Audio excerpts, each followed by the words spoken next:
sono Domenico, vengo da Napoli, ho 53 anni. Palmas l'ho conosciuto tramite un amico che è stato qua proprio a Chișinău. Ho iniziato ad avere dolori, i denti se ne sono scesi, si sono rotti, ho dovuto rimediare.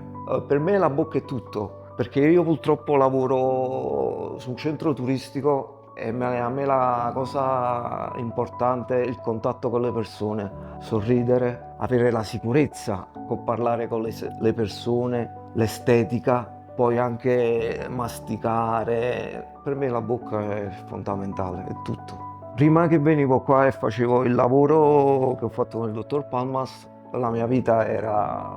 Allora, avevo paura di ridere.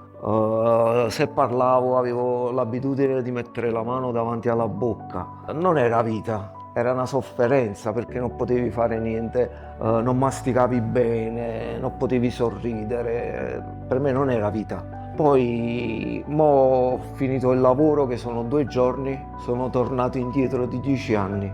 Parlare, sorridere, è cambiato tutto.